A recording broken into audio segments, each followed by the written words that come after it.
মাত্র ব্রেকিং খবর, ফের হরমুজ প্রণালী বন্ধের ঘোষণা ইরানের সামরিক বাহিনীর রাষ্ট্রীয় গণমাধ্যম থেকে এই প্রণালীটা আবার বন্ধ করা হয়েছে।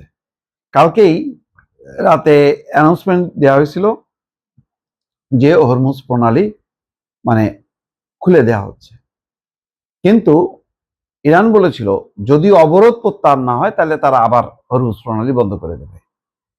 আর আমেরিকা বলছে যে তাদের অবরোধ প্রত্যাহার হবে না। তাহলে কি দাঁড়াচ্ছে, যেই লাউ সেই কদু। তাহলে হরমুজ প্রণালী খুলে দিল, কিন্তু জাহাজগুলি যেতে পারবে না। অথবা এমনও হইতে পারে যে এই জাহাজগুলি এখন এক ধরনের জিম্মি করে রাখছে ইরান সংকট সমাধানের জন্য, যে 100, 150, 200 হয়তো জাহাজ আটকে আছে, সেগুলি যেতে পারছে না। যেমন এর মধ্যে বাংলাদেশেরও কিন্তু একটা জাহাজ আছে, বাংলার জয়যাত্রা। এই দ্বিতীয় দফায় চেষ্টা করছে, যখন কি শুক্রবার রাতে ঘোষণা করছে যে হরমুজ প্রণালী উন্মুক্ত, এখন আর কোনো বাধা নেই। কিন্তু সাথে সাথে তারা এই কথাও বলছিল যে যদি আমেরিকা তার অবরোধ না তোলে তাহলে আবার বন্ধ করা হবে। এই এখনকার সর্বশেষ খবর, আবার হরমুজ প্রণালী বন্ধের ঘোষণা দিল ইরানের সামরিক বাহিনী। রাষ্ট্রীয় গণমাধ্যম থেকে আনুষ্ঠানিকভাবে বলা হচ্ছে। তার এই সংকটটা কিন্তু যাচ্ছে না। এখন সোমবার ইসলামাবাদে আবার বৈঠক হবে। আজকে শনিবার, কালকে রোববার। এই 2 দিনের মধ্যে যদি সংকটটা সমাধান না হয়, অর্থাৎ হরমুজ প্রণালী যদি মুক্ত না হয় এবং জাহাজ চলাচল করতে না পারে, তাহলে এর প্রভাবটা পড়বে কিন্তু সোমবার আবারও অচলাবস্থা হবে। সুতরাং এখানে একযোগে দুইটা দরকার ছিল। একসাথে হরমুজ প্রণালী যেমন খুলে দেয়া, সাথে সাথে এই ঘোষণার পর আমেরিকারও উচিত ছিল অবরোধটা তুলে নেওয়া।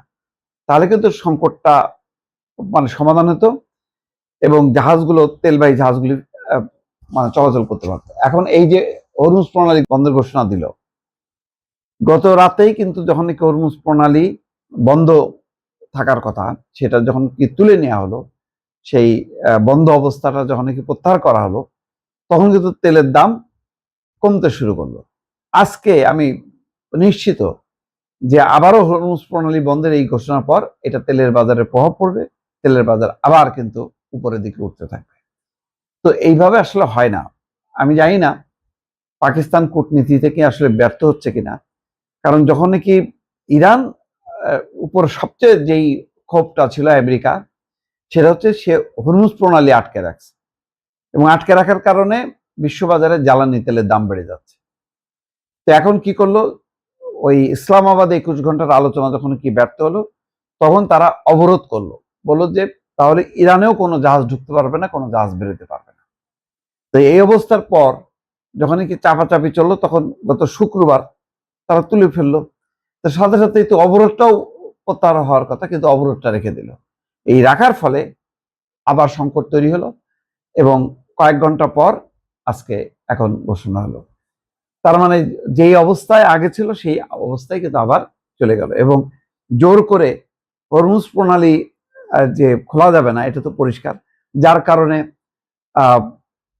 ইরানের বন্দরগুলো অবরোধ করে আমেরিকা চাপ তৈরি করছে ইরানের উপর। আবার সোমবার বৈঠক। তো সব মিলায় একটা জটিল পরিস্থিতি কিন্তু সামনে। সমাধান হবে কি হবে না তার কোনো নিশ্চয়তা কোনো পক্ষই দিতে পারছে না দর্শক।